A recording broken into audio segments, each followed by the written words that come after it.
Hello everyone, this is Gaius Wong, and this is the most super exciting unboxing I have done in a really long time.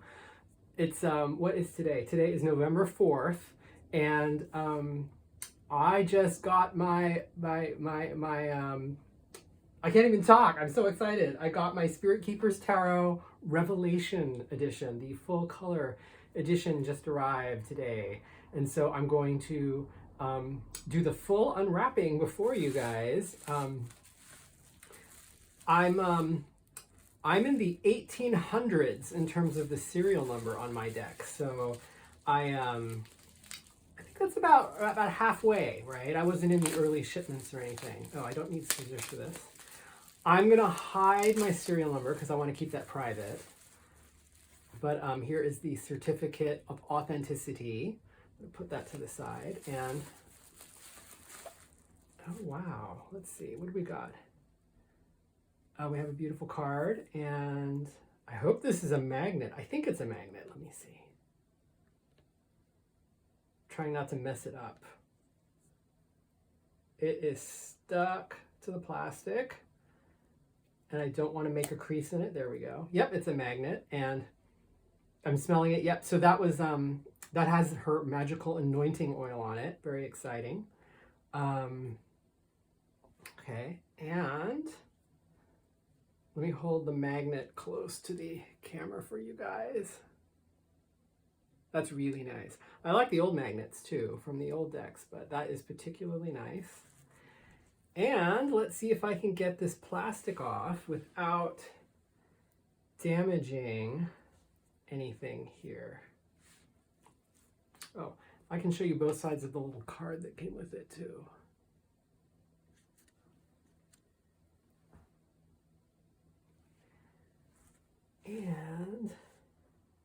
And this the aroma of the anointing oil smells very similar to my memory, at least, as the one that anointed the Vitruvian deck. But for me, I think on my deck, I don't think there's any trace. Oh, I'd have to get the magnet, I guess, like, because that was on the outside of the plastic. I have my Vitruvian right here, but here we go. Let's see. So this is actually way different than I pictured it, based on all of the photographs on her blog and on her social media, on Benebell's social media, because like here's the book right beside it, and this is so golden, and I actually like it more. I was thinking this was going to be a lot brighter, and but it's actually more muted than I thought it would be, and I actually like it that way. It makes it more subtle, and it makes it feel a little more aged, which I really like too.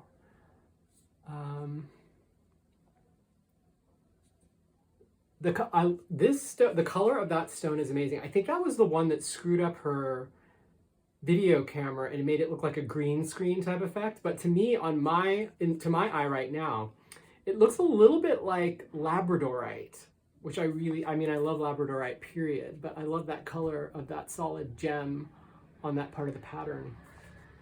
Okay, I'm gonna open the box. Oh, it's hard to get open. Okay. There's a little bit of glue, I think, unintentionally. There's the design from the inside. I mean, as we can assume with Benebell, right? Every single detail is like accounted for, right? So all four inner edges of the box are decorated, which makes it really magical.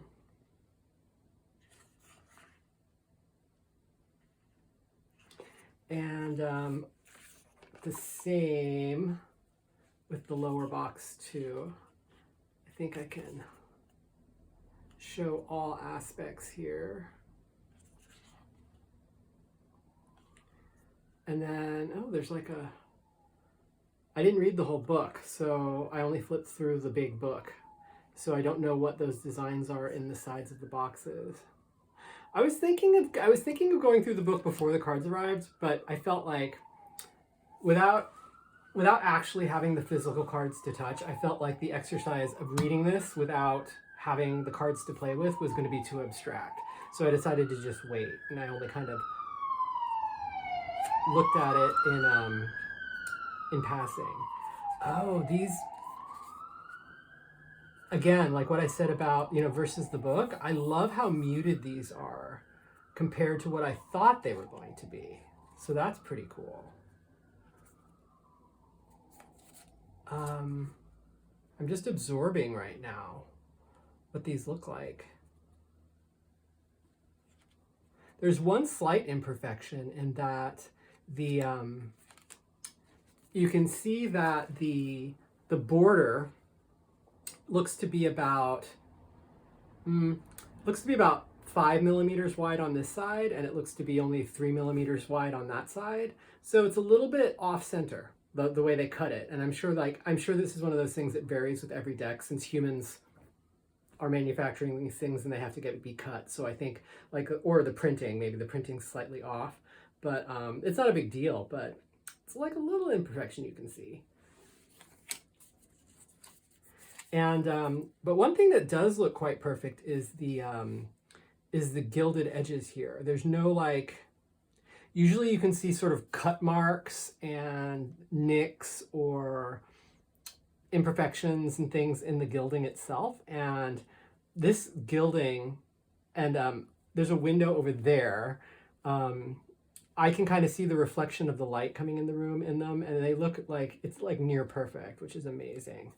The other thing I can tell you too about the gilding is that with many of the gilded decks or flocked decks that I get, all the cards are stuck together because that glue from card to card, or the adhesive for whatever makes it adhere to the sides of the card, it often it makes all the cards together, stick together, so that you have to kind of bend them or separate them with intent. But these are all flowing absolutely perfectly. So another manufacturing lovely little detail that she put into these cards. If you have the book already, well, this is manufactured by Lulu, so I guess I shouldn't even compare here, but this has a very rough texture. The texture of these cards is not, I'm trying to think of anything that's analogous. It's very smooth, but not silky. It definitely feels like paper in a good way. It doesn't feel like it's too coated with plastic, which I really like. I'm going to take a quick look at the little white book here, which the little white book is actually in color. So that's kind of I'm trying to think, I think that's a first for me. I cannot think of another deck where the little white book has any color on it at all. And the inside is actually printed in color as well. I just noticed a little bit of, she has the tops and the titles and stuff of a couple of the cards by way of illustration, and those are so this booklet is actually in full color when there are illustrations inside, or little excerpts from the cards. That is very nice. So the little white book has an intro of a few pages. It talks about each of the cards, and then in the back at the end there are I Ching correspondences. It's just a quick table. So nice. Quick reference there. Love it. I guess I could do that. So now let's look at the cards. Okay, so are they in order? They are. So we're starting with the Initiate. Let's see. Let me get a little closer here. The Initiate, the Seeker, the Keeper, the Magus, Priestess, the Empress. And I have to say, these colors are totally not what I was expecting at all. And I don't know how to articulate. Let me keep going through them a little bit. From the way the pictures looked online, I was thinking that there would be an insipid quality, a really drab quality of the colors. But instead, it's not they're not rich like a full color magazine and stuff, but there's there is a richness to them that I didn't think would be there. And I think it's because there is this sense of depth. Like there's in the colors, the way the color gradient on all of the objects is to emphasize the three-dimensionality of them gives it a true sense of depth. So I don't know if you guys can see this, but it is so clear that the columns on either side of the Buddha in this image are in front of him, and that they look, and the shading of the two columns makes them look absolutely cylindrical. And there's I don't know what those are. What are they? The rays coming out of the Merkaba above his head are, there's a three-dimensional MC Escher-like quality to them. So it feels very three-dimensional. I'm so surprised. And it's just something that, at least on my computer, like something that did not come out in the, all of the previous photographs, how three-dimensional all of these things look. Like the, I can't remember what the name of the upper part of the tree of life is called, but the tree of the portion of the upper portion of the tree of life here in this one, it looks so three-dimensional. It looks like you could just reach in and pick it up and play with it like a toy or something. So loving it. That was the Lovers, the Chariot, the Force or Strength, Erudite, Wheel of Life. Oh wow, this is like. So on the Wheel of Life here, this whole front piece really pops into the foreground because there's a sort of a muted, what's the word? There's like almost like a pall of fog around the background in this one, which makes this image really pop to the front and look very three-dimensional. Love it. The Chancellor, the Outlaw, the Reaper, Angel, the Demon, the Tower. I love that little sort of eye in the sky there, the Eye of Sauron or whatever. The Healer, the Neck. Oh, and that's the card that we got with it too. And if I had read the book, I could tell you who that is. I don't know. The Necromancer, the Warrior, Apocalypse, New World Order. Let's see, Ace of Scepters now. So we're in the Suit of Scepters, so Flame, Ace, Holy Grail, Ace. Oh, I see. So we're going to do all the aces.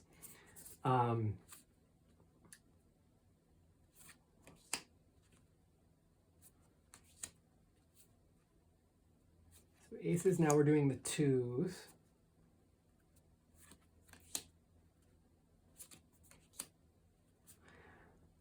Yeah, I'm at a loss for words about how to describe the colors. That this color palette is just nothing I've never seen this sort of color palette before. I was thinking it was just going to be like either looking faded, or I don't know quite what I was expecting, but the richness and the three-dimensionality of this, so surprising. These were the threes. Okay, so now we're on the Archangels. Oh, so the Archangel design is what was inside the box.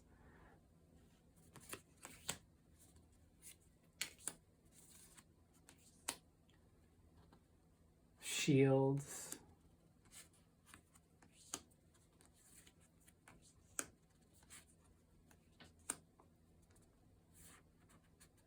The shining ones, so the knights.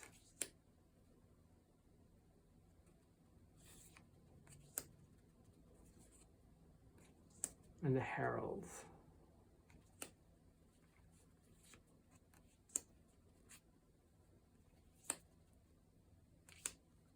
So now we're in the fours. They did come in a weird sequence because we just had all the court cards, and now we're in the fours.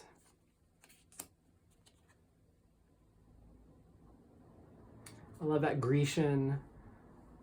I think it's called a hydria, like the urn type thing, or water pitcher. Now we're in the 5s.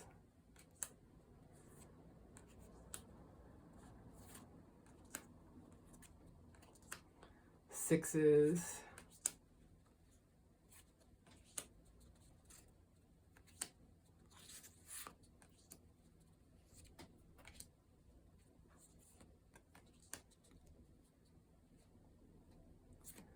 Sevens, and the 8s now.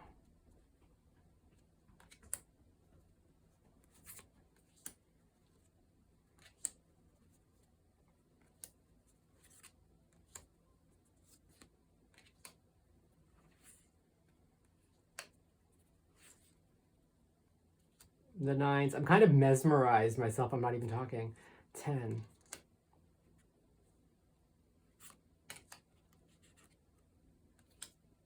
Wow. This is like, I'm so excited. I'm at a loss for words. I know you're going to want to know what these feel like when they are shuffled. So I'm going to shuffle them. I'm a riffle shuffler. Ooh, and they shuffle like butter. Well, butter's not a great way to describe it. There's no, well, I guess it is. They're kind of, it's not like they don't feel greasy, but they slide like silk, right? You know, there's very little resistance.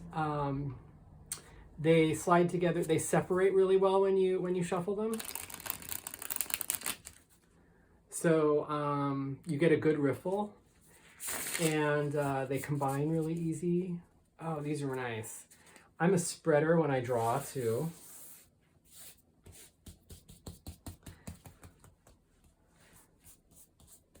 So when they're spread, the edges look really nice as well.